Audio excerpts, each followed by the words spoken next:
हाय दोस्तों, मैं राजनाथ यादव आपके यूट्यूब चैनल अभिनव कोचिंग सेंटर में हार्दिक स्वागत और अभिनंदन करता हूं। पिछली कक्षाओं में हम लोग हिंदी में जो उपसर्ग थे उनको पढ़ चुके थे। आज मैं नया टॉपिक लेकर आया हूं, हिंदी का प्रत्यय। हिंदी प्रत्यय हिंदी प्रत्यय के बारे में पढ़ेंगे और सारे बातों को हम लोग सीक्वेंस से जानने का प्रयास करेंगे जो कॉम्पिटिटिव एग्जाम से जुड़े हुए हैं। और जो बच्चे एकेडमिक में हैं उनके भी लिए प्रत्यय बहुत ही लाभदायक है। और प्रत्यय उपसर्ग का भी टॉपिक मैं चाहूंगा वो बच्चे देखें, ताकि ग्रामर जो है, हिंदी का ग्रामर आपका हर जगह काम आने वाला है। चाहे आपका कॉम्पिटिटिव एग्जाम का हो, चाहे आपका एकेडमिक एग्जाम हो, चाहे आपका ये बात की जाए छोटी कक्षाओं में। हमें लगता है आज के समय में छोटी कक्षाओं से ही ग्रामर का बहुत ही वैल्यूएशन बढ़ चुका है हिंदी में। तो हिंदी सबके लिए इम्पोर्टेंस है और हिंदी व्याकरण तो आप कंपटीशन के लिए सबके लिए इम्पोर्टेंस है, क्योंकि अब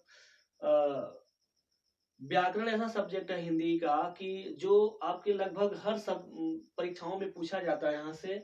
तो हम लोग पिछली कक्षाओं में उपसर्ग पढ़ चुके थे। आज का टॉपिक है हमारा हिंदी प्रत्यय। अगर अगर ये टॉपिक आपको पसंद आए तो लाइक करें, आप सब्सक्राइब करें और शेयर करना ना भूलें। आपका सहयोग ही मेरा आत्मबल होगा। आत्मविश्वास ही आपका विश्वास ही हमारे ऊपर है। तो मैं आपको प्रत्यय में जितना बता दूंगा उससे ज्यादा सीक्वेंस आपको कहीं नहीं मिलेगा। हिंदी प्रत्यय की बात करते हैं, बिना समय गवाए अपने टॉपिक पे आते हैं। प्रत्यय जो हिंदी में है दो दो शब्दों से मिलकर बना है, प्रतिधन अय। प्रति मतलब साथ में, अय का अर्थ होता है चलने वाला। अर्थात प्रत्यय की परिभाषा की बात की जाए तो वे शब्दांश जो किसी शब्द के अंत में जुड़कर उसका अर्थ बदल देते हैं प्रत्यय कहलाते हैं। प्रत्यय की परिभाषा की बात की जाए, अगर जूनियर हाई स्कूल 9-10 की बात की जाए, जो प्रत्यय वहां पे 2 नंबर का आता है, तो आप लोग यूपी बोर्ड की बात कर रहा हूँ। और नाइन्थ और टेंथ की बात की जाए तो नाइन्थ में सीबीएसई बोर्ड में भी प्रत्यय से क्वेश्चन आते हैं। तो वे बच्चे भी इसको देख सकते हैं, इस वीडियो को। वे शब्दांश जो किसी शब्द के अंत में जुड़कर उसका अर्थ बदल देते हैं प्रत्यय कहलाते हैं। प्रत्यय अविकारी शब्द होते हैं। प्रत्यय क्या होते हैं? अविकारी शब्द होते हैं। प्रत्यय का अपना कोई अर्थ नहीं होता है। जबकि हम लोग उपसर्ग में क्या पढ़े थे? उपसर्ग के अनेक अर्थ होते हैं, लेकिन प्रत्यय का कोई अपना अर्थ नहीं होता है। प्रत्यय किसी शब्द के पीछे या अंत आखिरी में जुड़ते हैं। मतलब प्रत्यय किसी शब्द के अंत में या आखिरी में या पीछे जुड़ता है। प्रत्यय में यण संधि, कभी कभी क्वेश्चन बन जाता है, कोई ना कोई पूछ देता है कि प्रत्यय में कौन सी संधि है। तो प्रत्यय में बच्चों बताना चाहूंगा, प्रत्यय में यण संधि है। और प्रतिधन अ यहाँ पे बना हुआ है। जब ई उ री वर्णों के बाद अगर कोई असमान स्वर वर्ण आ जाता है तो ई का य हो जाता है। तो वहां से ई का य होने के नाते प्रत्यय शब्द बन जाता है। तो देखिए, प्रत्यय के उदाहरण जो है, समास में अगर इक प्रत्यय लगा देना सामासिक शब्द बन जाता है। और दया में आलू प्रत्यय लगाने से दयालु शब्द बन जाता है। और मीठा में आस प्रत्यय लगाने से मिठास शब्द बन जाता है। ये प्रत्यय के नाम है। इस प्रकार प्रत्यय शब्द अगर मूल शब्द में से अगर प्रत्यय शब्द को निकाल दिया जाए, प्रत्यय शब्द को निकाल दिया जाए तो वह स्पष्ट हो जाता है इसमें कौन सी प्रत्यय है।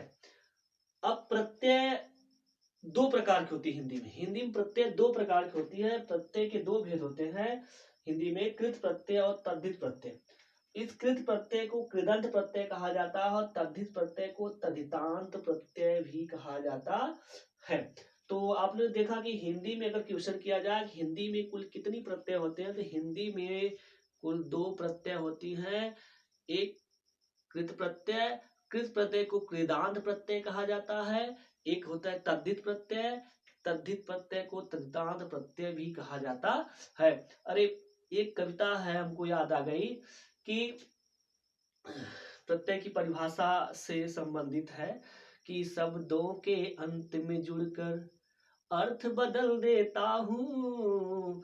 शब्दों के अंत में जुड़कर अर्थ बदल देता हूँ। संस्कृत उर्दू हिंदी में प्रत्यय मैं कहलाता हूँ। संस्कृत उर्दू हिंदी में मैं प्रत्यय कहलाता हूँ।